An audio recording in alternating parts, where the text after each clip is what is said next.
Hello and welcome back, my fellow Manor Lords.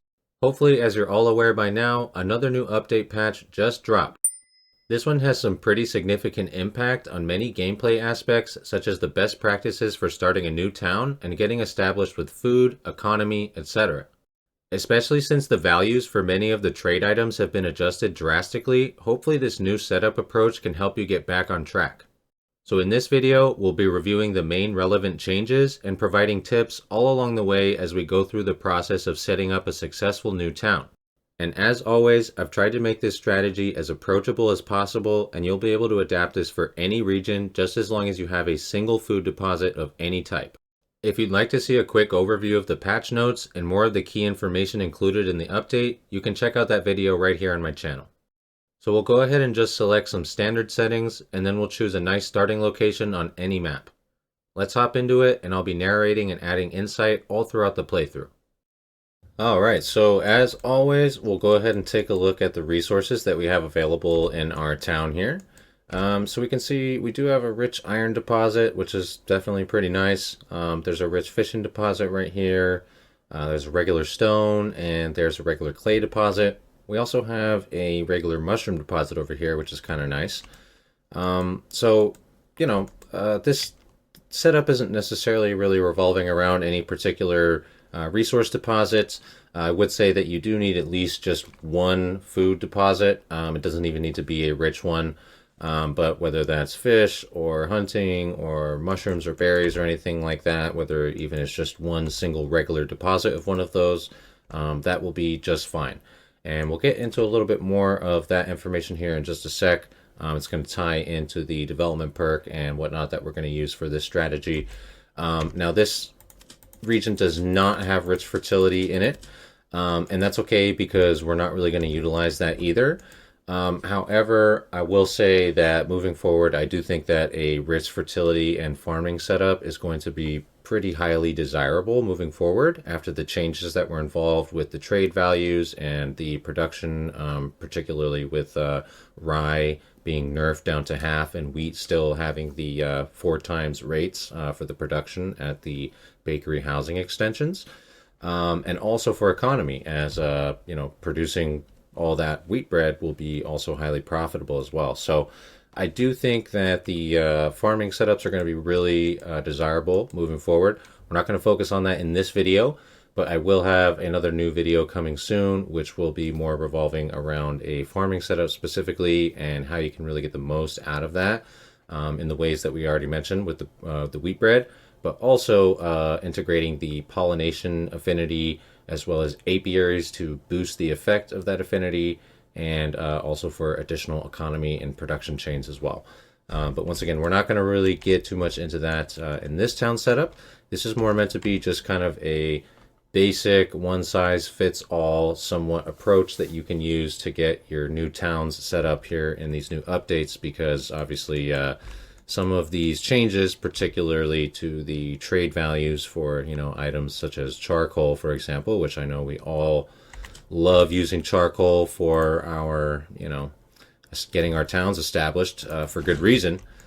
We're not really going to be able to utilize that anymore, and that's going to cause some setbacks for a lot of people, including myself. And I had to kind of come up with some new approaches here and some new strategies, particularly in a way that I felt I could present to you guys that made sense and would be feasible, especially without really relying too much on any one of these resource deposits or anything in your region. Now that being said, of course, like we see, there is a rich iron here and there is a rich fishing deposit. We're not even really, we will do maybe a little bit of fishing. We'll harvest like a very small amount of iron, basically just to make tools probably. But yeah, I'm not really, once again, this setup is not meant to be like, oh, you need a rich iron deposit or you need a rich fishing or whatever, right? You could make this work as long as basically, like I said, you have one single food deposit in your region. Doesn't even need to be rich. And once again, I'll talk more about that in a second. So first of all, let's get our initial town infrastructure set up. We're going to start with a logging camp. And we'll go ahead and get our second hitching post right away, as we want that second oxen available in our town to get the logging and production of timbers going, and we're going to have a lot of building tasks and making planks and all that kind of stuff that we're going to need that second ox in our town as soon as possible. So logging camp and hitching post is our first order of business here. As soon as this hitching post is up, we're going to go ahead and purchase that ox. There we go. And we're going to go ahead and do our storage buildings right off the bat. You are going to have a little bit of leeway here, particularly if you're not, unless you're on the challenging settings. We'll staff up our logging camp here, by the way. But we're going to go ahead and get granary. We'll just put a granary right here and a storehouse right next to it. Also, a note about this video and the setup is I'm not really going to be focusing too much on like a town layout. I have plenty of other videos that go more into logistical efficiencies and town layouts and stuff like that. We're not going to focus too much on that here in this video. We're just going to follow basic best practices of keeping things condensed and, nice, efficient setup as much as possible, but we're not going to get too detailed on, on the town layout aspect here. So once again, unless you're on the challenging settings, this portion right here might not be super necessary. You could get away with skipping the storage right off the bat. You could delay this a little bit. I still prefer to do this. I think it's just still a best practice in general. We'll go ahead and staff up that granary double with no market stall. We just want them to store these supplies, the exposed supplies. Once again, same thing here at the storehouse. And we're going to think ahead about our residential area. So I'm just going to put a little strip right here that we'll go ahead and utilize for a marketplace. There we go. And housing is our first order of business after we get this supplies stored away. So it looks like they are done. They got all the bread put away, and we have all of the storehouse supplies put away as well. Now we're going to use all the wood that we have as it's available. Looks like we have 4 timber currently. That's enough for 2 houses. So we're going to go ahead and get 2 houses. There we go. And we'll go ahead and put a second person on the logging camp as well. Really get that going. And we are hoping that that second ox comes into our town here as soon as possible. That's going to help us. We can't get that soon enough, so we'll be anticipating getting that into the town. We'll also put our other hitching post right over here, right next to the logging camp. And we're just starting to, like I said, what we're going to do now is as we have the timbers available, we're just going to continue building houses until we have our first 5 built here. And we can see here comes that ox right now, so that's great. We're really happy about that, to get our second ox into the town within the first month here. And our goal is to get these first 5 houses, or at least, you want to get at least 3 to 4 of them built within the first month here. It's okay if you don't get all 5. But you definitely want to get at least I would say 3 to 4 houses built here within the first month. So we're going to go ahead and add another one since we had 2 more timbers available. Like I said, we're just going to be building these houses as we have the resources available until we are done with our first 5. So we're just going to speed through this process. We have 2 more timbers, 1 more house. There we go. 1, 2, 3, 4. That's our 4th house.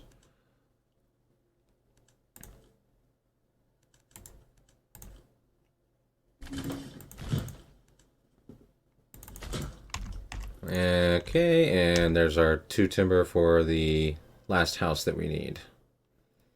Okay, so let's go ahead and let's put those maybe right here. I'm going to leave a little space for a orchard next to it. These points here are giving me a little bit of a hard time. There we go. And just want it to be kind of as short as possible. We'll still have in the backyard. There we go. That'll work. Okay. There we go. So that's going to be our 5th house right there. And then we will, and we just got into April here, so we'll have our first houses in. And like I said, you want to have at least 3 to 4 of them done. Otherwise, this homelessness, the negative penalty from the homelessness will get you pretty bad. So you definitely want to make sure that you get at least 3 to 4 of those houses It's okay if you don't get all 5. Like I think we had 4 of them by April here, and we still had 1 more to go. So that's fine. But if you only have, if you don't have any houses, or maybe if you only have 1 or 2, you might be seeing a pretty drastic dip in your approval here to start out. So now that we have those 5 houses here, we do want to make sure that we're constantly staying ahead on having more additional housing space for people to move in.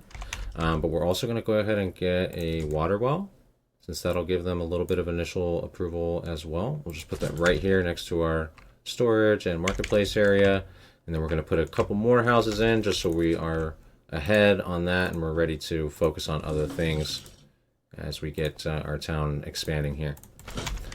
There we go. Water wells in. We're going to put 2 more houses and we are good to move on to other tasks now. So first of all, we are going to be getting the next 3 buildings that we want to focus on is Woodcutter's Lodge, Saw Pit, and then in this case it'll be a fishing hut. But you could, if you had a berry deposit or whatever it was, you just put the forager hut if that's what it was in that case. And before we do so, let's go ahead and head to the development tree here. Like I said, we're going to be using one of these perks here to make this approach really viable, and that's going to be this one here of the Voigtland. Sorry if I'm saying that incorrectly, but what we're really after here is this: all minor trades have the export value increased by 50%. Now this is really going to help us get established, since, once again, we don't have access to making really strong profits from items like charcoal or the small shields or yarn, all of our core trade items. They're not really very profitable anymore. They had some very drastic, price adjustments, which has definitely impacted the gameplay here quite a bit. So this one is going to be what we're going to utilize for getting our town established. Now, I just want to point out that, once again, this video and this approach here is mainly for, this is not like a make all, end all, you have to do this, and it's like for the full town long-term strategy and everything. This is really mainly gauged to help get your town established, get your economy established, and everything that's going to be much harder now that you're not going to have access to selling the charcoal, selling the shields, selling the yarn, and making very strong profits, especially early on. So, because this, as we can see here, the development tree, we only have 1 development point right now for the first tier of our town. This is not meant to be like you choose this perk and then that's it. This is meant to be, of course, down the line, you choose that perk and then you get to the tier 2, the tier 3, the tier 4, and you start unlocking other stuff that's going to help your town develop further. This is meant to be as a first step to get your town set up, and we're really focusing on this minor trade export value increase. There are a couple other perks here which are really nice as well and can generally be utilized. First of all is the Hunting Hound. I know a lot of people really like the Hunting Hound, and it is definitely very good. As I understand, you can still use this even if you don't have hunting, in hunting deposit in your region. I'm not really sure how recommendable it is. I'm not going to get into that in this video, but I just wanted to point out that the Hunting Hound is also in this perk, which is really nice. And it also kind of compounds, piggybacks on the minor trades, because you're going to get even more pelts, which are a minor trade item. So you'll get even more trade value from selling pelts too, which is really good. But for the sake of this video, we do not have a hunting deposit, as we saw earlier. So we're not really going to get benefit from this, but you would be able to add the pelts into, the items that we're selling for even more profits, which will be even more helpful. So that's really great. And also down here, we have increased forage goods deposits capacity for berries or mushroom deposits, which is really nice in general too. Once again, if we didn't have this rich fishing deposit, for example, and there was not far off from our town, we saw up here, there is a regular mushroom deposit, for example. If we only had access to this, that would be fine, because it has double the capacity, and it would be more than enough for us to sustain the time that we need to get established for our town here. So That's another little bonus here that you'll see from the this perk that we're going to utilize here. Now, the downside of this perk is that you can't really utilize farming. Well, I mean, you can, but the efficiency is 25% less, which makes it, not really as viable, of course. Once again, we're not really focusing on farming in this setup, so that's fine. But the other thing to note here is vegetable gardens. So even like your backyard vegetable gardens are going to be significantly, decreased here. So I would not really recommend investing in vegetable gardens if you're gonna use this strategy. So we're gonna go ahead and take this perk, and we'll start to see how this is all going to come together here. So, like I said, first of all, we are focusing on, we're going to get a woodcutter's lodge for firewood. We can go ahead and put that one over here. And we're going to get a saw pit for planks. Let's go ahead and draw a road right there. And we'll do saw pit right next to it. There we go. And then we'll also get Fisherman's Hut going as well for some food production too. But first we've got this Woodcutter's Lodge and the saw pit coming in. And as you can probably guess, what we're going to be doing mainly is selling firewood and selling planks. And we'll take more of a look at that in a second after we get our Fisherman's Hut. Then we will also go ahead and get our trading post as well. And then we'll take a look at the values that we're going to get from those items too. But let's go ahead and get the fishing hut over here as well. There we go. We got that saw pit up. Cool. We're still double staffed on the logging camp, which is good. So we're gonna staff up here in just a sec. We're gonna get the woodcutter and the fisherman hut going as well. We have a few more building tasks before we can start using timber to produce planks. But that production chain is ready now. We have the saw pit. We're gonna go ahead and staff our woodcutter for the firewood. So we need firewood for our town, of course, obviously, but we're also gonna be selling firewood. So firewood's gonna be big here. We'll also probably get a second woodcutter's lodge going here in the near future. We're also gonna be utilizing the forester's huts as well. Want to make sure that we are constantly replanting trees around our wood gathering areas. Stay ahead on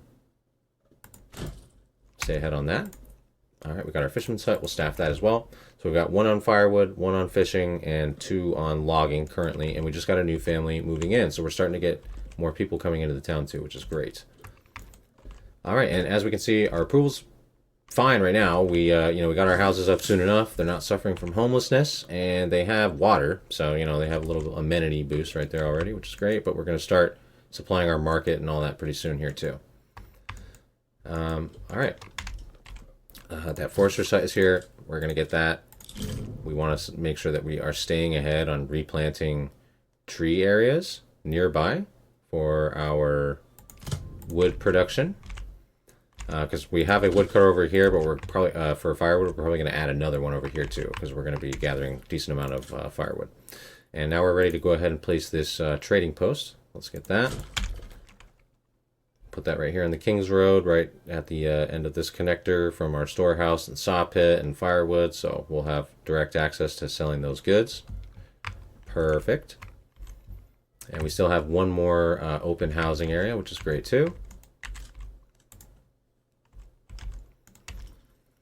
And what we're going to do with this section that I saved right here is, like I said, we're going to put a bigger plot backyard for an orchard. So we'll get that coming in too. Stay ahead on housing area availability. Okay, cool. So we're getting a little ahead on timber, which is great. So we're going to take one of our woodcutters here from the logging camp and move them to the saw pit, and we're going to start getting planks. We'll set a reserve here on our timber. Make sure we don't use all of the timber. There we go. And good, we used our last house there, so we have this other housing section coming in, so we'll have more housing available very soon. Add the expansion. So all these other ones I'm doing as single plots.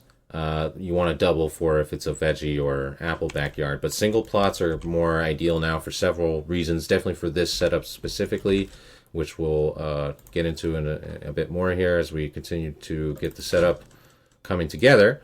But also just in general, because you don't get the same like tax value and consumption rate like perks that you would previously from having double housing. It's really just not worth it unless you need it for a backyard extension production area. So for an orchard, we'll still have a double. Everything else we want single. And so that gives us 2 more housing areas. For we just want to make sure we're keeping a housing area open for people to continue moving into the town. That's a major key. So pantry is full. So our fisherman's hut is full here. So we're going to take these people and move them to the granary and turn on market stalls. So they're going to go ahead and move all of our fish from the fisherman hut to the granary and then start supplying the market as well.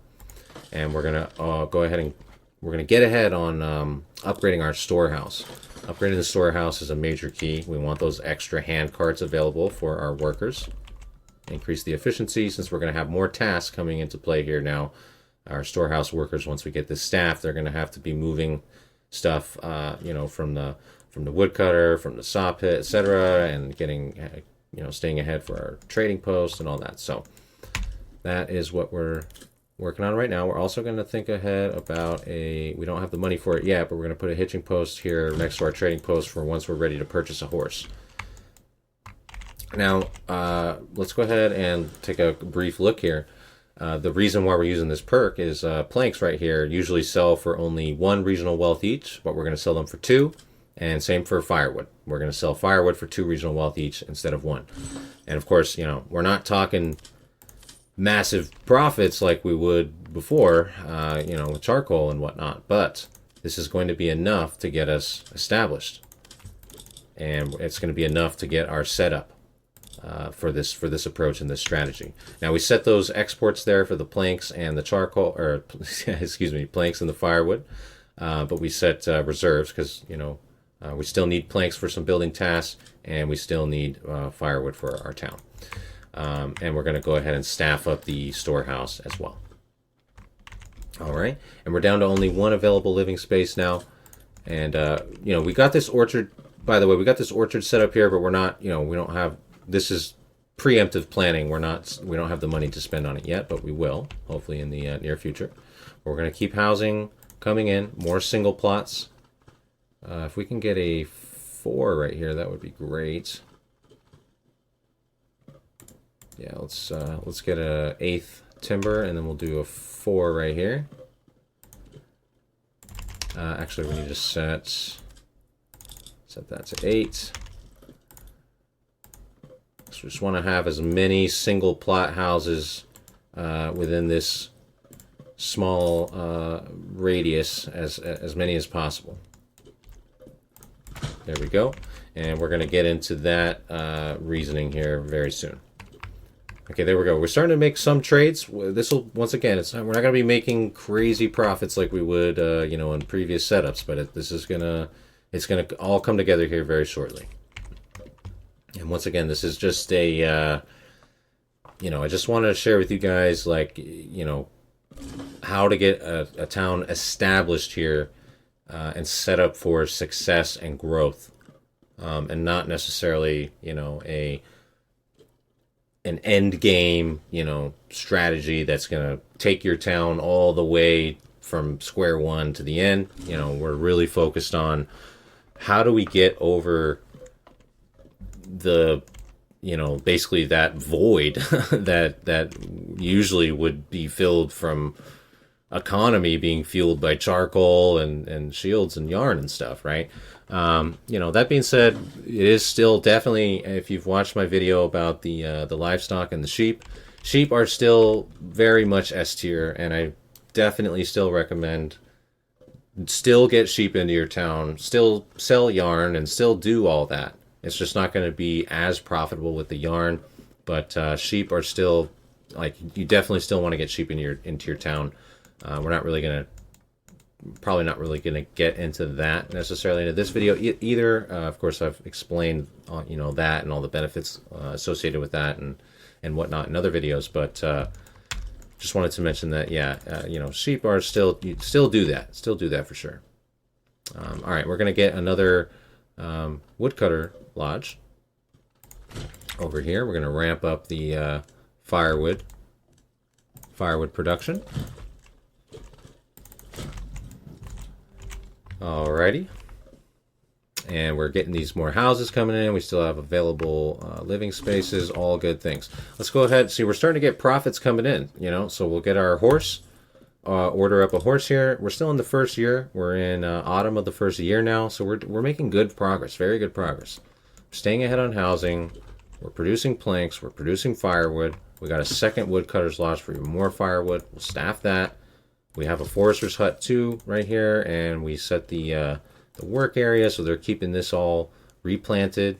We'll probably put another one over here for our second woodcutter, firewood cutter area as well. We just, you know, really want to make sure we are producing the maximum for those trade items. And once again, they're only selling for 2 each, which, you know, is not amazing in comparison to, you know, previous setups, right? But it's going to be enough. Okay, we also need to get more food, so we're going to restaff our fisherman's hut over here. All right, and we need to think ahead about a couple of houses need to be upgraded to level 2, so we're also going to think ahead about our requirements, residential requirements. Church, we can build at any time now, which is no problem, but it's fulfilling this category here.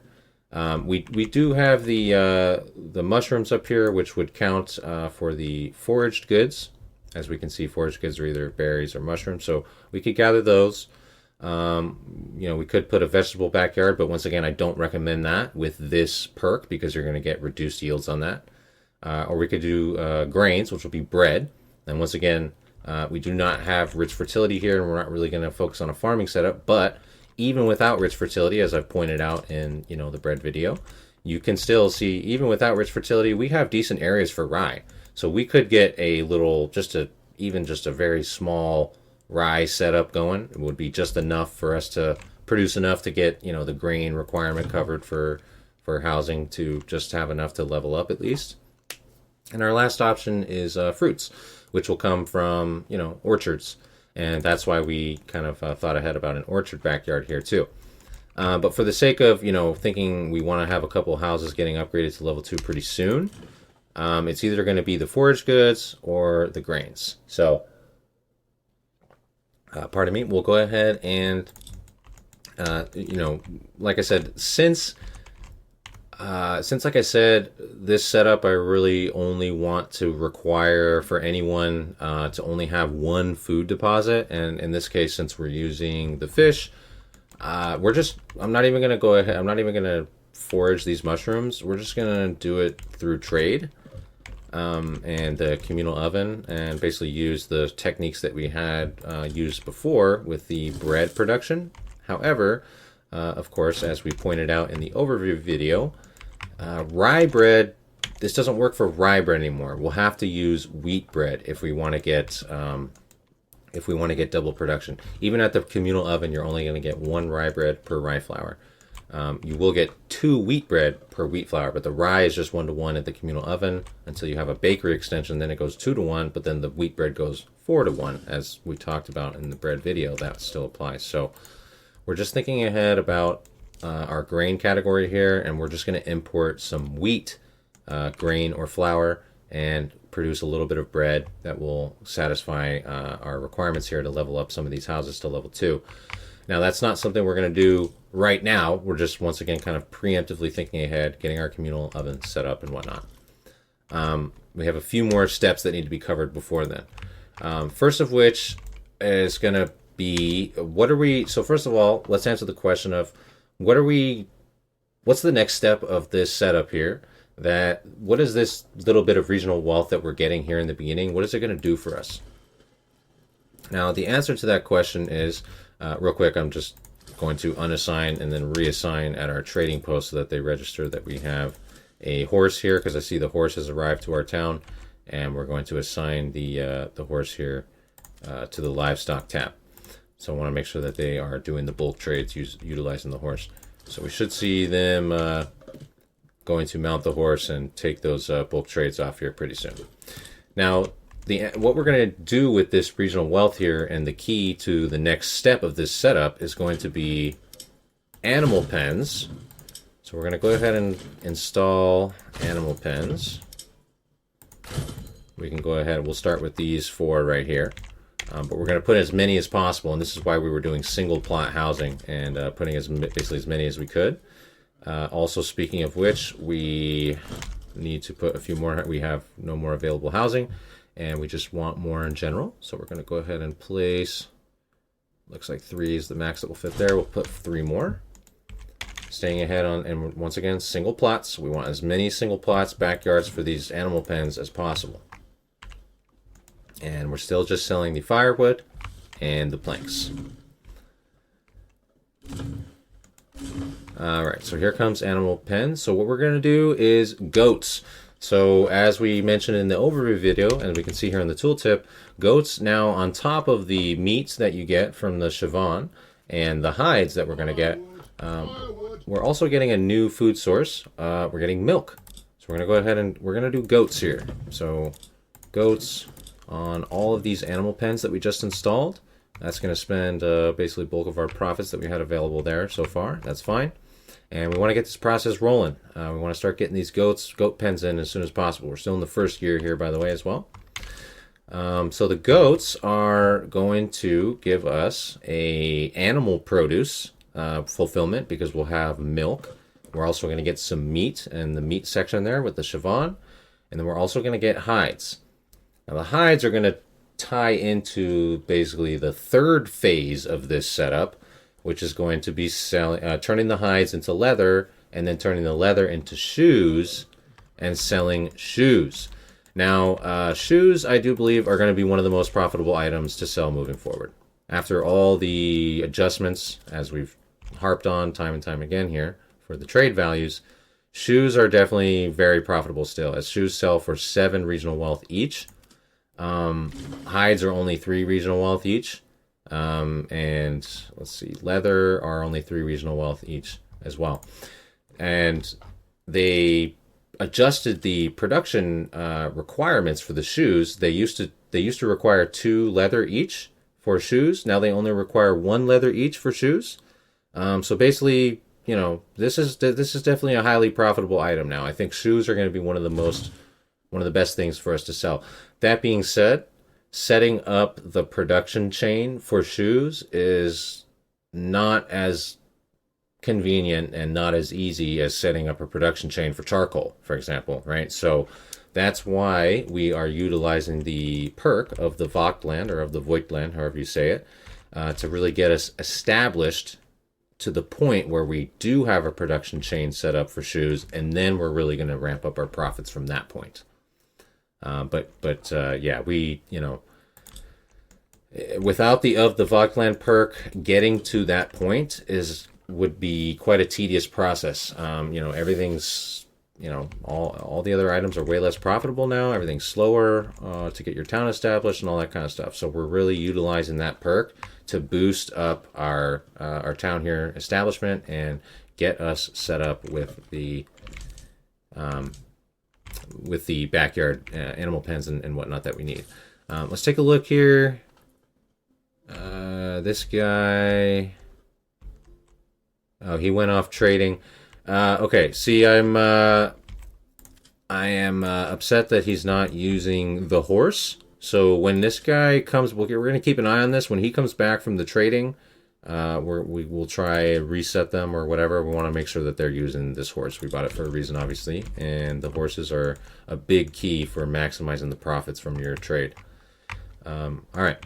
So we did get those. We got some goat pens coming in. We're making a little bit more money. We just want to keep adding goat pens now. Keep adding housing and keep adding goat pens.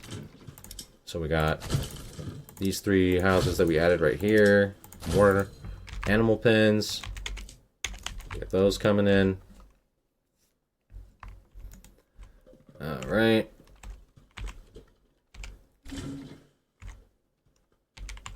Not enough construction. It's because the planks I'm sure that they were going to use got sold or whatever. There we go. That got ironed out. No problem. All right. Goats. There we go. We sold all the profits that we had available again. Okay, cool. And we are approaching the end of autumn here. We're going to be getting into winter pretty soon, which means we're not going to be able to harvest any more, any more fish. We're not going to be able to replant trees and stuff. So we're going to move away from those tasks very soon here. We're going to think ahead about other tasks, such as during winter is a good time for us to mine some of this iron, for example. It'll be a good time for us to gather this stone that we have over here. So we're going to get a couple of those buildings set up in anticipation of that. I'll go ahead and take a look here still. Mounting a horse. Okay, there we go. So now he's realized, oh, there's a horse. And I need to be using the horse for the trades. Okay, good. So he's coming back to get the horse, and he'll be selling. He'll be doing more bulk trades for us now, moving forward, which will be fantastic. Excellent. So once again, we're just keeping an eye on our housing availability, staying ahead on that, and constantly adding housing and animal pens.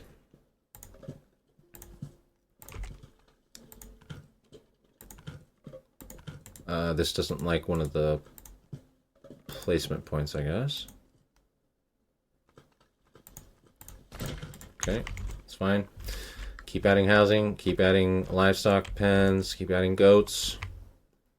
We're thinking ahead about our winter tasks as well. We have quite a few unassigned people, which will be getting onto the mining here. And stone here.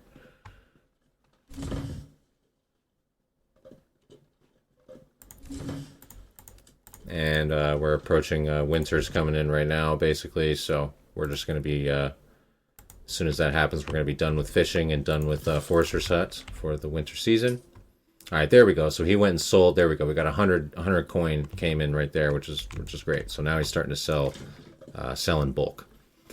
Perfect. So, like I said, keep on adding these animal pens, and as you can see, we're adding the animal pens like right around. See, we have our storage here. So as this animal pen produces, milk and hides and meat and whatever, we got the granary right here, we got the storehouse right here, ready to go. Goats, goats, goats, goats. There we go. So we are up to 4, 8, 9, 10, 11. So we have 11 goat pens now. So that's not too bad. We'll keep an eye on the production rates of those with the milk and meat and hides. But it'll take them a little bit to get established. Now that we're in winter, we can unassign our fishermen's huts and our tree replanting staff. And we are maxed out on our mining pit for iron. And we're also gathering this stone here. This will go pretty quickly. And thinking ahead for our iron production, really all we care about from the iron here is, at least for the purposes of this video, is to make the tools that we need to continue growing our town. So we're just going to get a bloomery and a smithy put into the town over here. Let's just go ahead and put it over here, I guess.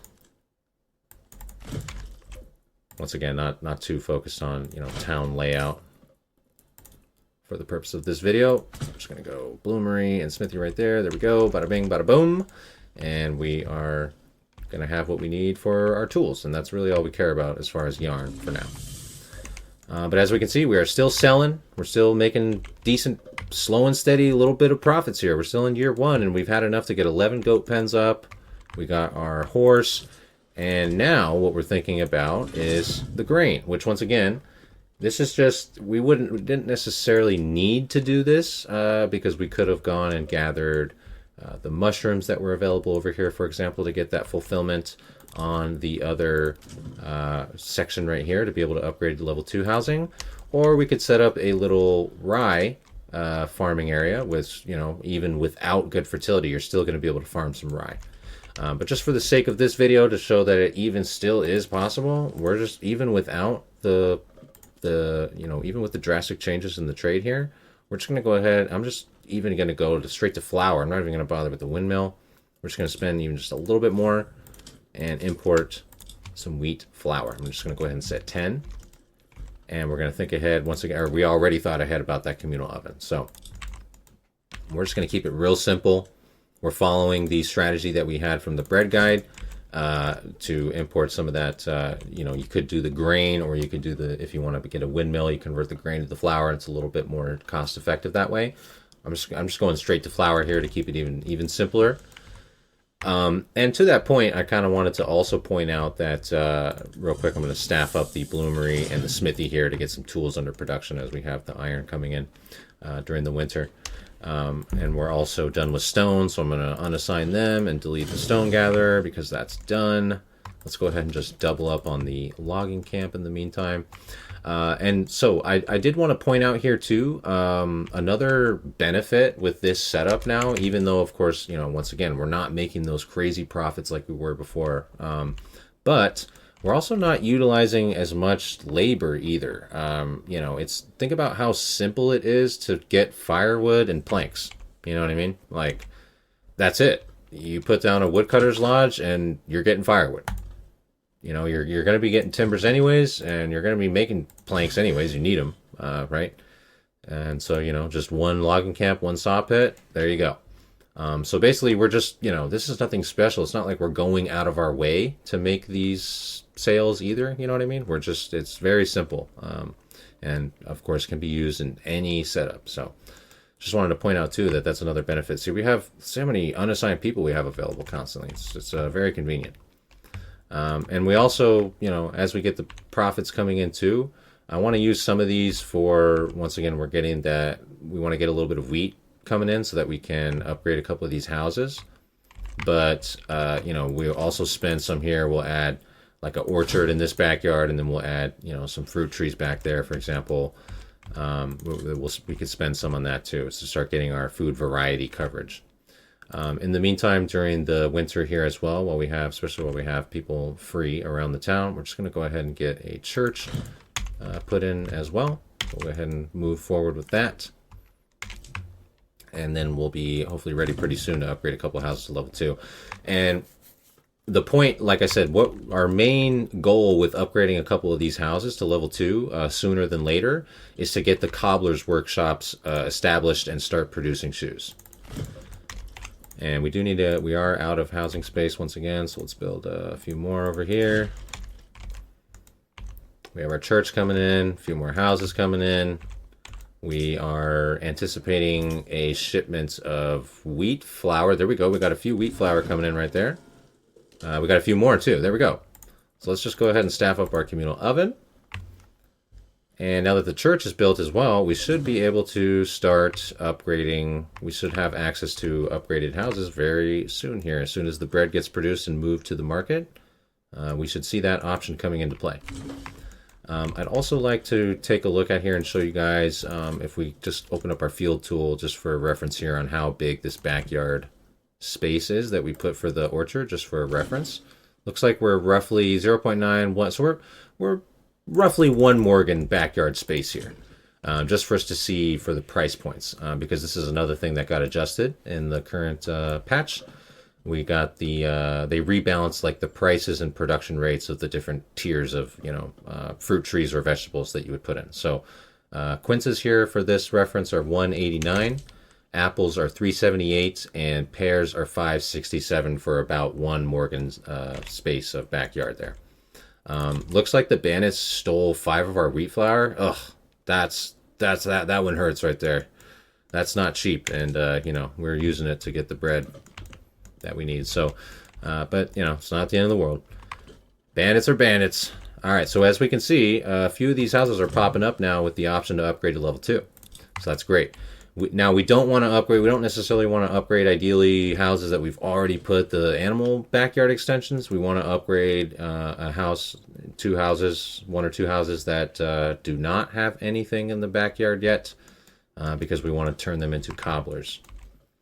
And we don't want to, since these already have the animal pen in the backyard, they're already taken. So we'd have to destroy the house and rebuild it in that case, which we don't want to do. So we are going to be hoping for the rest of these houses to get access to that. However, I think we're going to need to wait for another shipment of wheat flour, since those bandits stole 5 of our wheat flour there. I don't think we're going to get enough wheat bread for these other houses to get access to it, unfortunately. So, but that's okay. That'll happen pretty soon. anyways, as we can see, we have tools. Look, we have a bunch of tools coming in here. 25 tools. You know, just from this bit of iron.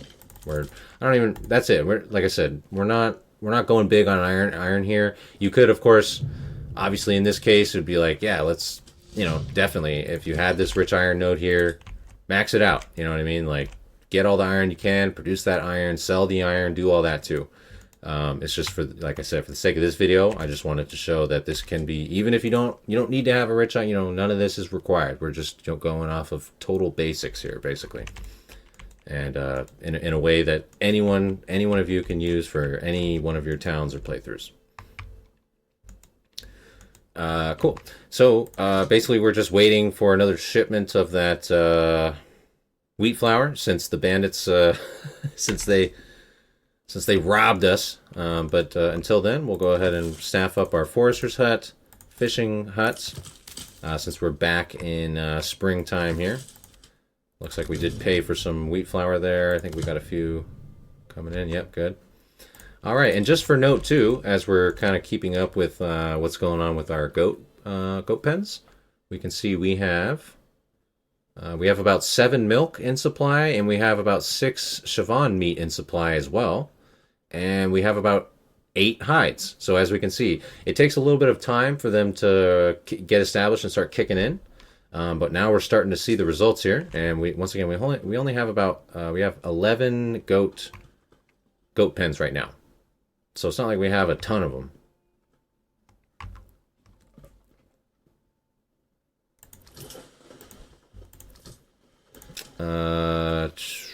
Transporting. All right, this guy better be getting on this horse here in a second and taking a big. Wait, hold on. See, this I don't like. I'm not sure if this is a bug or, you know what I mean? This guy, like, he just came back to the trading post, and like he's going to he's taking a, he should be on the horse right now. There's absolutely no reason that this guy should not be on the horse. So we do not like that. We need to make sure that that's happening. So I'm going to unassign, see if we can, you know, reset that, fix that somehow. See, here he comes bringing the planks back to the trading post. Let's reassign transporting planks. So I think he's transporting them back to the storehouse, right? Let's follow this guy and make sure he does the right thing. Took him back to the trading, or to the storage. Stocking up. Okay, you better get on the horse, dude. We gotta, you know. See, going to trade again. See, we don't like that. That's not good. We definitely don't like that. So let's see if we can just manually assign a different family. We need them. He needs to be using the horse, flat out. There we go, mounting a horse. So I don't know if, yeah, like that kind of seems like a bug, right? So, you know, I just wanted to, you know, showcase here, like, this shouldn't really be something that's an issue, but make sure you guys are kind of monitoring your trade families and make sure they need to be using that horse. So as you saw, we kind of tried to like unassign and reassign that family to get him to realize, oh, there's a horse. He didn't really register that. So what we did is we just unassigned them, and we found a different family in a different house and just manually assigned them to the trading post. He seemed to register, oh, I'm going to get the horse now. So I don't know. I just wanted to, you know, kind of point out that that's something maybe you guys, you know, we need to monitor. Hopefully that will be fixed, you know, soon. But until then, make sure that you are monitoring that. Definitely need to make sure that your trading post workers are utilizing the horse. It's paramount. We cannot afford, especially, you know, as we've said a bunch of times, I mean, it's not like we're making massive trade values here anymore. So we really need everything that, you know, we need them to be utilizing everything at our disposal. We got a bit more wheat flour. We need this wheat to kick in for the rest of our town here. We need to get a couple of these houses upgraded. We're starting to see hides coming in, and that way we get cobbler shop set up, and we start selling shoes. Then we're really going to start making money. That is the main goal. Sell those shoes. Dang, these bandits stealing 5 hides, man. They are stealing all of our high value items here. This is really rough. So obviously too, we're not really focused on, like military or whatever here. We're on the standard setting. So we did get our, our shipment of spears and shields, and, we could build a manor and maybe, tax a little bit or whatever and get, some mercenaries, something like that, to take care of some of those bandit camps. But we're just kind of rolling with it for now. But that's hides and the wheat flour are like those. That's like the most valuable stuff we have right now. So that's really unfortunate that the bandits are stealing that, but it's all good. Hopefully it shows, even reinforces to show how even under the not most ideal circumstances, this can still work. So we do need this, like I said, we really need this. The marketplace distribution is a little bit interesting, where, it really prioritizes like the first built houses, or, the closest proximity houses, something like that, right? So we're only getting, with the wheat bread that we're getting in, we're only getting availability for upgrades on these houses. Especially since the bandits are stealing our stuff. Just for the sake of, we got to make sure that this gets done within the time of this video here. We don't want to take forever. I'm just going to slap in a forager hut and gather some of these mushrooms. But yeah, I mean, as you guys can see, I mean, you could just, we are importing a little bit of wheat flour, and it is, getting done. It's just, not necessarily reaching. So I guess maybe you could consider, you leave one of these, you don't upgrade the backyard of a couple of your initial housing that will most likely get access to those upgrade materials sooner than others. We're also going to add an herb garden here, just so we get herbs. If anyone gets sick, then they can get healed from the herbs. But anyways, real quick, we'll get some mushrooms coming into the town here, since we have that. And then we will get a couple houses upgraded. It's really unfortunate that they took 5 of our hides too. Otherwise, we'd have 22 hides. We have 17 right now. But yeah, basically we are thinking about producing the shoes, like I said, for profits. And we've still been we have plenty. Look how many tools we have. 91 tools. I mean, we could also be selling tools and iron products and stuff too, if since we have this rich iron deposit. Once again, for the sake of this video, we're not going to do that, just because really we're just using the iron just to show, keeping your town supplied with tools. But obviously, if you had this in your town, you would go ahead and sell those as well, or sell other iron products or whatever. But okay. We need these, alright, we have plenty of mushrooms and bread coming into the town here right now. Look, we have a good amount of bread. We got mushrooms coming in. Alright, this should be no problem now. We should be seeing these houses begin access to all this stuff here in just a second. So actually, let's go ahead and double up on our workers at the storehouse and the granary to make sure that that is getting fulfilled and all those tasks are getting done. There we go. All right, now we're starting to see all this light up. There we go. All right, perfect. Now we can see what we were looking for. So let's go ahead and let's upgrade these 2 over here.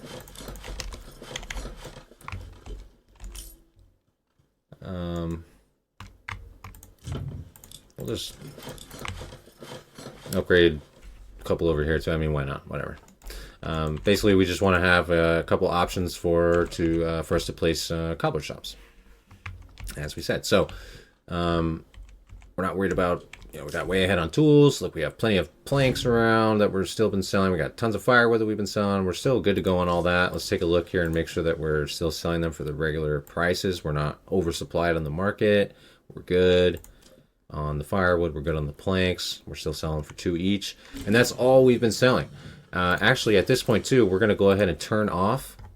We're done. We don't need any more. We got more than enough wheat, bread in the town for the purposes of upgrading our building. We're not going to we're not going to harvest a ton of mushrooms either. I really just wanted to get a couple of these buildings upgraded so we can move on to the next phase of the setup here, which is getting cobbler shops and start really utilizing the power of these goat pens.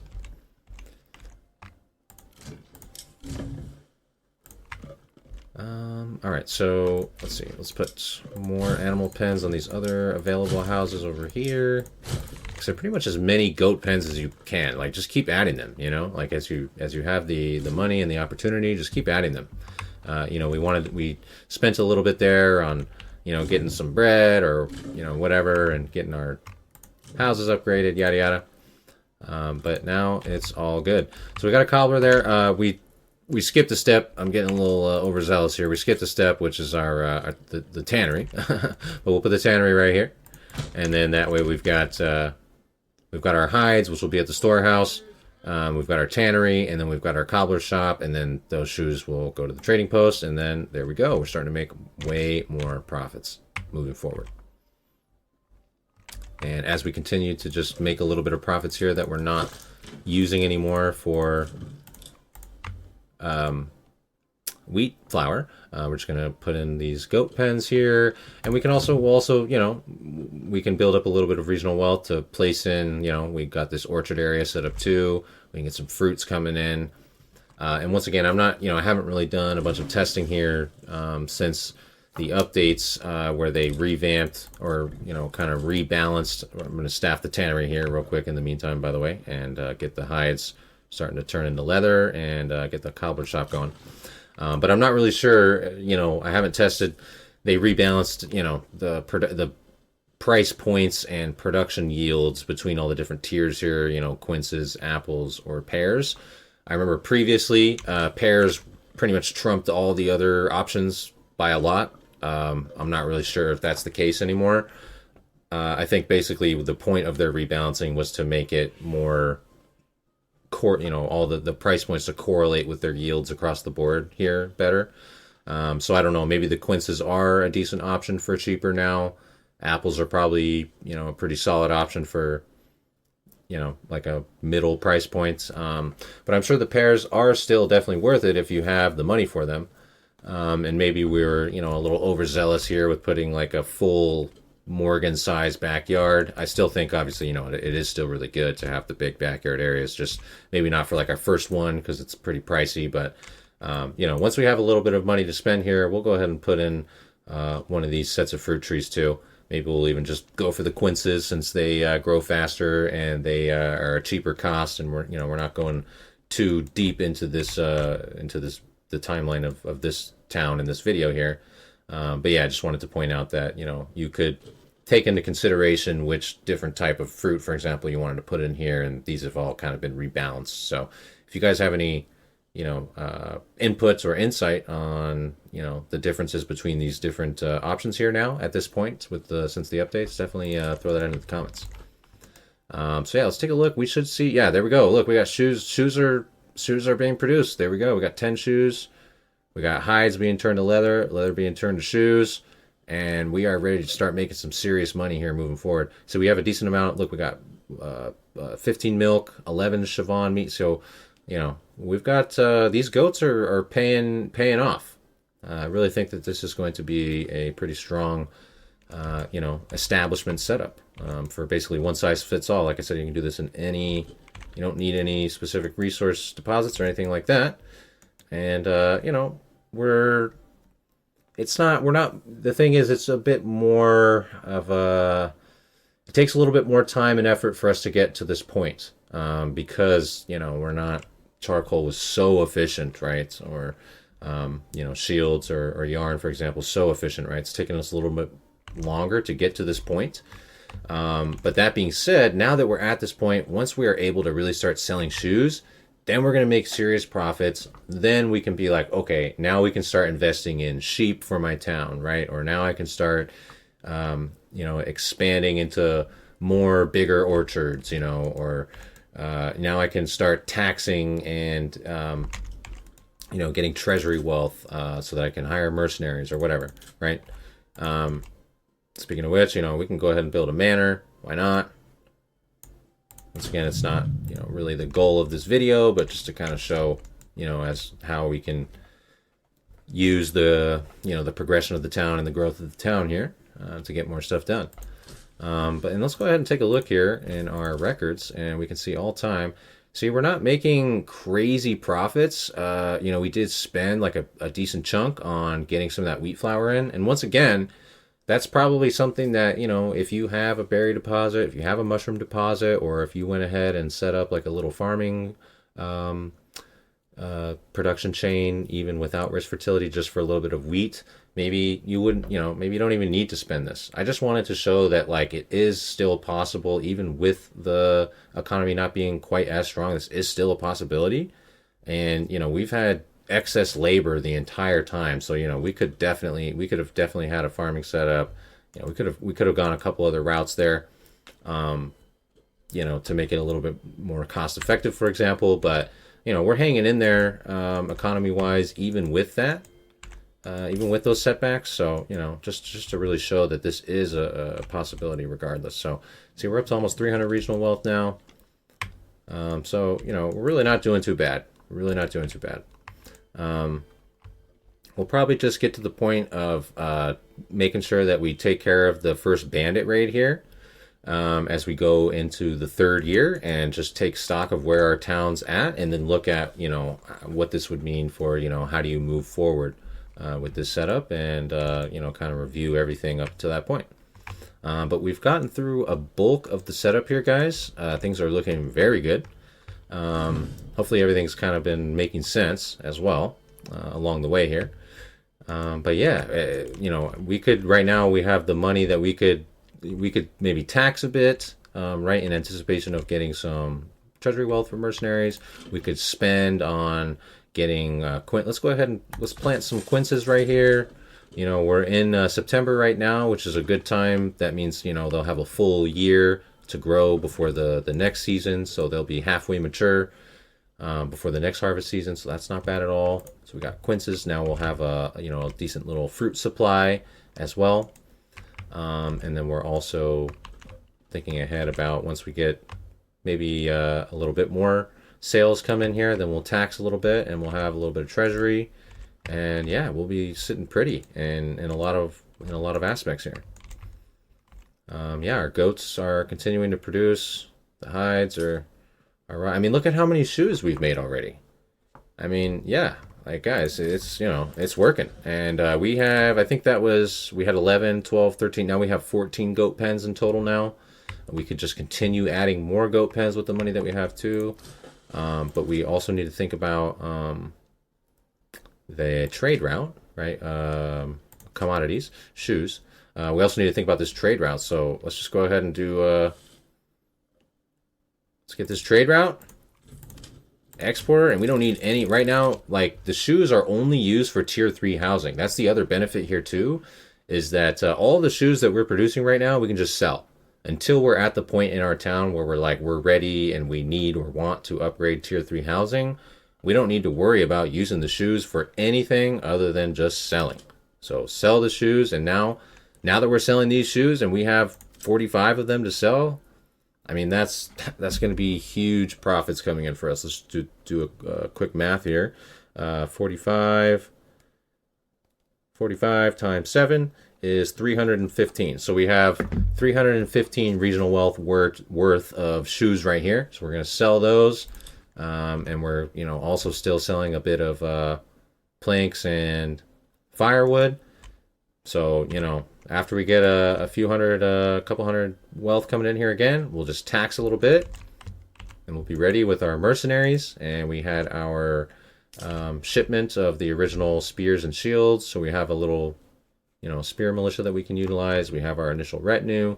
We'll get a little treasury for maybe, like a bandit mercenary group or something like that, and we'll be ready to ward off these raiders.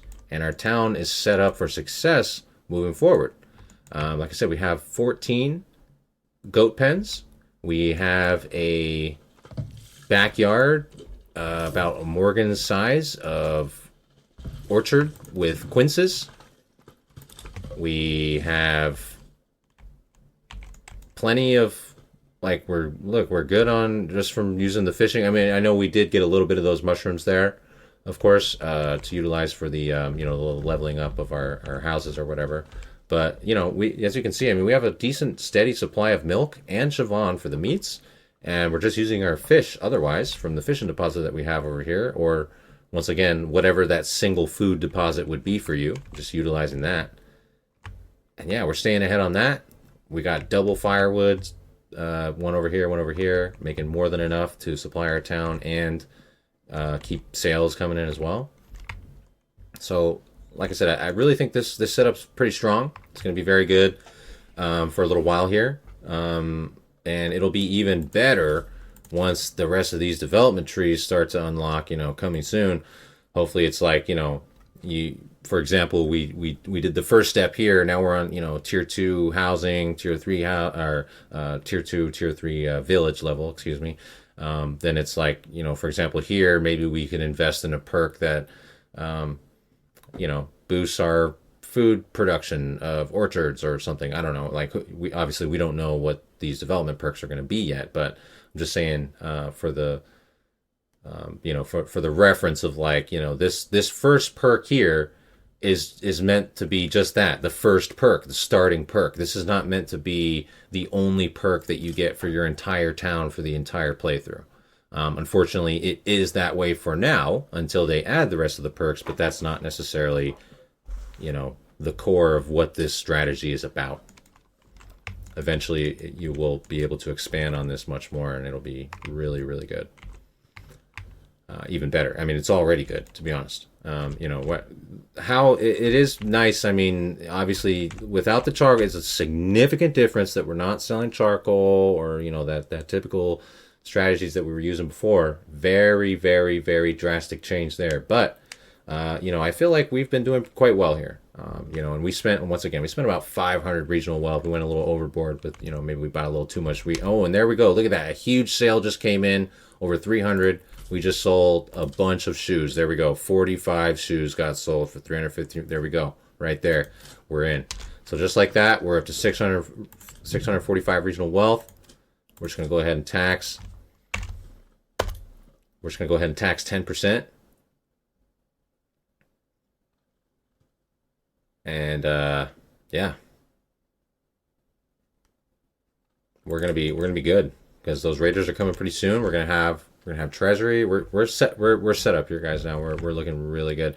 So of course, since we don't of course we want to keep adding more goats. We want to you want to get them established continually, and the sooner that you get them into your town, the better, as it takes them a little bit of time to start producing everything consistently. But we'll see a steady supply of the hides and leather coming in here, and a steady supply of the shoes being produced. But right now we're not going to be seeing like tons of shoes being produced and tons of shoes being sold. But as you can see, it is starting, the production chain is starting to come together more and more, which is just going to keep ramping up. It's really good. So all of our investments are paying off. We're seeing the results. We also have the benefits of, like I've mentioned a few times, the milk and the Siobhan here. So, I mean, the goats are really good right now. And it was due to that perk of the Voigtland, of the Voigtland, however you say it. It was due to that perk that we're even able to be at this point by the end of year 2. Otherwise, this is quite a tedious like if we were only selling firewood for 1 regional wealth each, if we're only selling planks for 1 regional wealth each, this is a much more tedious process. Right? Even just that small difference of changing them from 1 regional wealth to 2 regional wealth, it makes a big difference. There we go. We just registered our 10% tax, 75 treasury wealth. So if the raiders are coming, we could buy these guys for a month and have them protect our town. So now we have options for mercenary protection for our town. We're going to continue taxing too. We don't need to have it at 10%. I'm just going to leave it at that for now. But you could turn it down, you could turn it up, whatever you want to have it at. But yeah, as you can see, we've got the option, and we're going to have these raiders coming to attack us in about 2 months, right? But we'll be ready, and our town is just really set up for success moving forward. So at this point, we have Our food production is going to ramp up because we're also going to get quinces as well from the orchards. And so, you know, we just, once again, keep adding housing and keep adding goats. So at this point, we pretty much just can't have too many goats. Like you just want to have as many as possible, really. You know, we're having enough for a decent supply. You know, decent flow of hides and leather and all that to produce the shoes and sell. As we can see, you know, our economy is strong now.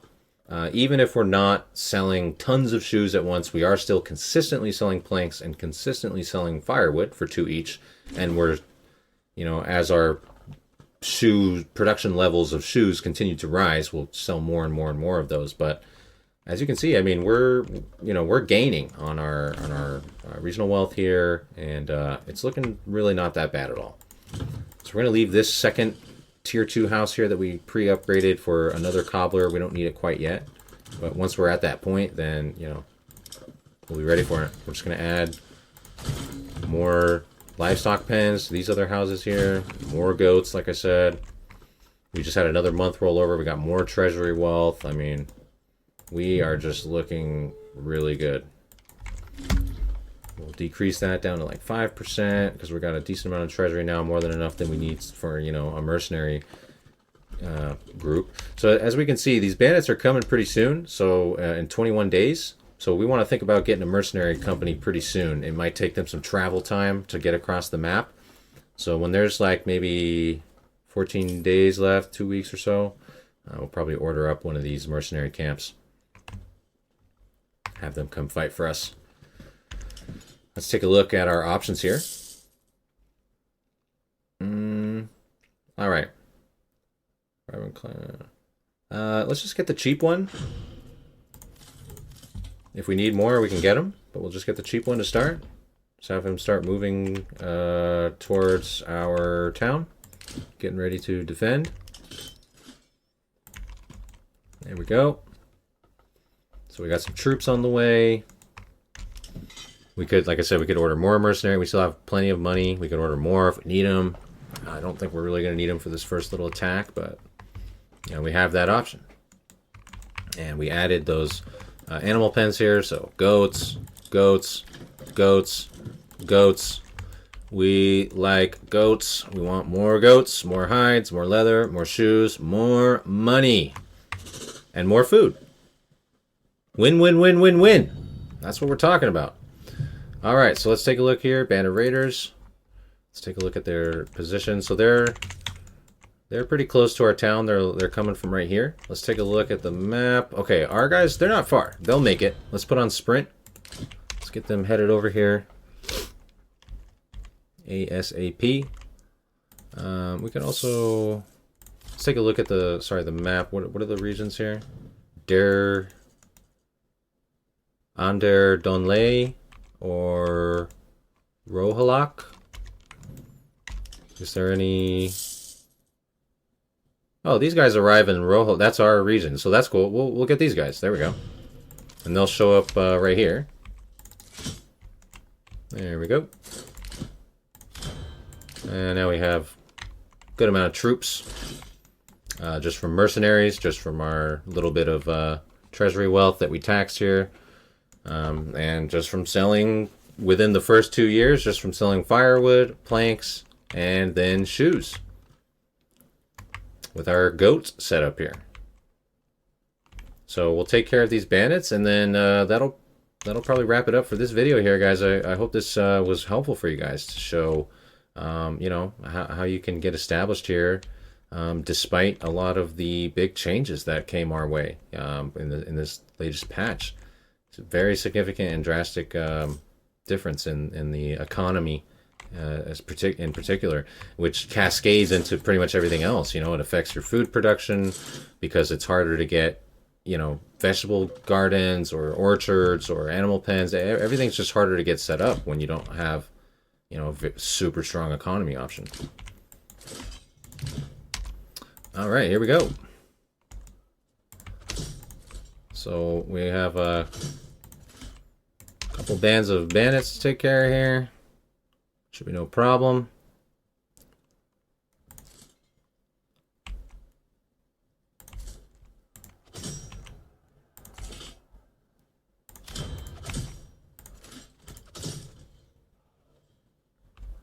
Okay. We got these guys shooting at them. These guys are fighting over here. We'll move this band of archers around the side.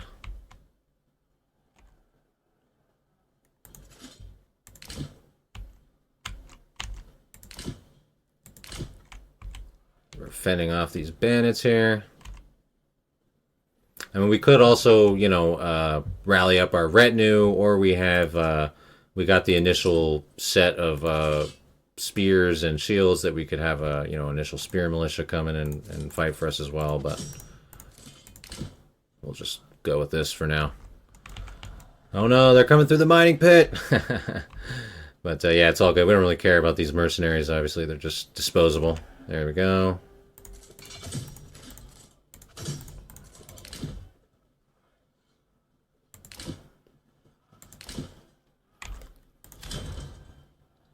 Alright, and then these guys will be disposed of pretty soon.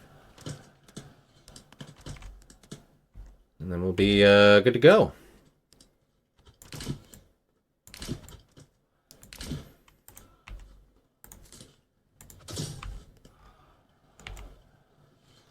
There we go. They're just going to shoot at them. They're going to break right here. Here we go. Adios. Alright. Cool. And then that's it. We don't need to pay for these guys anymore, so we're going to release them. Thank you for your service.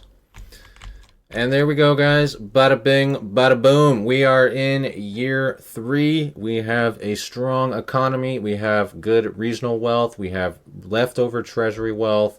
We even got a good amount of influence. We almost have enough to take another region if we wanted to. We have housing space. We have a bunch of goat. How many do we have now? We had 14, and then we went 15, 16, 17, 18. So we ended up with 18 goat pens here by this point. We have about 1 Morgan size backyard orchard area, which we decided to put quinces in, but once again, not really sure, you know, since the rebalance, if it's still like you still really want to invest in the pears or better to go apples. I'm not really exactly sure, but just for the sake of showing, you know, now we do have the variety of food coming in. We've just been gathering our fish from our one designated food resource. You know, we've got a decent amount of milk and Siobhan meat as well. We're still producing the shoes, hides, leather, all that. I mean, everything's kind of rocking and rolling here. And we've had, I mean, like I've mentioned earlier, like the labor requirements for this setup too are just so low. Like we have had extra labor available basically the entire time. Nothing is really setting us back on labor right now. Everything is so simple, you know, it's like we build firewood cutter and you're done. You know what I mean? You don't even need the charcoal pit, which of course, rest in peace charcoal. I still, it was more than worthwhile to have the charcoal pit, but you know, now that it's not really profitable, we're going to go ahead and, you know, look at the silver linings of the current, of the new setup. So less labor requirement is also good. And this would also tie into, like, for example, if we did go ahead, which, you know, we should, it's just not something we really covered in this video, but if we went ahead and did like a little rye setup as well, as we know, even if it's just like a modest little rye setup, it still does take a decent amount of labor, you know, and building require, you know, you still have to set up the whole production chain with the farmhouse and the windmill, and, you know, it takes a bit of staffing and time for them to do the fields, even if you only have a pretty small setup. But obviously with, you know, with the increased labor amounts that we have available, since everything is so easy to do with this setup, you know, that would be no problem. We have more than enough labor around for basically anything that we wanted to add into the town now at this point. So, and once again, you know, based on whatever rich resources other that you did have in the town, for example, you know, we could have, this whole time, we could have been focusing on, you know, iron production, selling iron resources and materials, and produce goods as well for even more profit, all that kind of stuff. So hopefully this helped you guys. Hopefully you can see how you can apply this for yourself, see the power of the goats, the goat pens moving forward, and how shoes are now very highly profitable. You're turning 1 hide, which is worth 3 regional wealth. We'll take a look at that again here real quick. 1 hide, 3 regional wealth export price, and that turns into 1 leather, which also only sells for 3 regional wealth, which doesn't make any sense, but whatever. And then that turns into 7 regional wealth, because as we saw in the latest patch notes, which I included in my overview video, they reduced the cost of making shoes from 2 leather down to 1 leather. So we're getting very good profit gains here. Now, I'm really, really, really hoping that this isn't just an oversight, and that they left the original trade values thinking that it's like, you know, would normally cost 2 leather, which you would sell for 6 regional wealth, into shoes, then you only, you know, you're getting 7 regional wealth instead of 6 regional wealth that you would get from selling 2 leather, right? And then it's only meant to be like a very small increase to sell the shoes.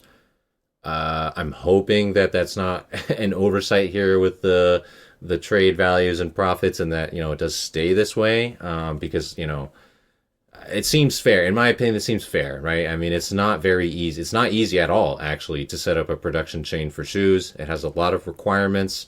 You know, setting up a ton of goat pens does start to add up. You need a bunch of housing available. You need to be covering a bunch of requirements to make that possible. So hopefully this does stick.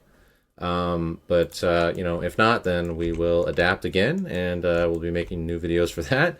And you know, we're trying our best to keep up with the ever adjusting world of Manor Lords here, and I'm trying to keep you guys as best informed as possible. And you know, I really try to deliver information and strategies and approaches for you guys that are, you know, very feasible, that are not just like, you know, hey, I'm a YouTuber and, you know, look at this crazy setup that I did, which is like actually not realistic in any way. You know, I really want to show you guys, like, look, these are very realistic, very approachable techniques that you can use, and once again, for basically any playthrough as well. Yeah, we did utilize a little bit of the iron. We've been fishing over here. We you know, we took a little bit of the mushrooms or whatever, but, you know, hopefully you guys can see how, you know, basically you don't really need to rely on any natural resource other than one single food deposit. So whether that's berries, mushrooms, or fish, or even fertility, right? And once again, that'll be another video where we'll go into the whole farming and fertility setup, because I think that's also going to be very highly desirable. That'll probably be even a better setup overall than this. But of course it will require fertility, and it'll be a completely different approach. So that is more of a specific setup. This is somewhat of a one-size-fit-all. That should be good for moving forward here, and getting you guys established with your new towns moving forward with these new updates. So that's going to be it for now for this video, guys.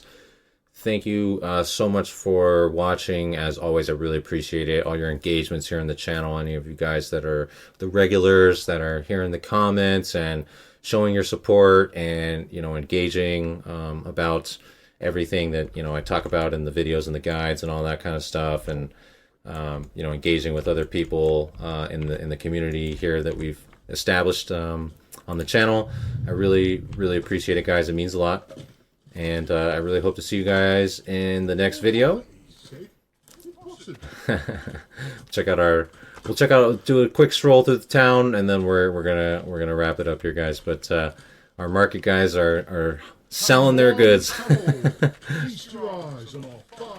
Feast your eyes. Yeah, cool, guys. So like I said, farming videos coming up. We'll probably have you know, I did hear through the grapevine, which, you know, I'm taking with a grain of salt, of course, but this update, you know, things should be moving forward with this update in the very near future, and hopefully we should be able to really start coming up with some really nice new concrete strategies, challenge runs, and, you know, I want to, as always, just, you know, keep delivering general tips and information to you guys, and you know, we'll just keep doing our best and progressing through the world of Manor Lords. You got nice little flowers here, nice little town. We can see our goats. It's raining. All right, guys, we're gonna wrap it up here. That's gonna be it. These dead bodies are gonna have to wait for another day. All right, guys, thanks for watching. We'll catch you in the next video. Thank you for the support. Thank you for the engagement. Really appreciate it. And that's going to be it for this video. All right. Peace out, fellow Manor Lords.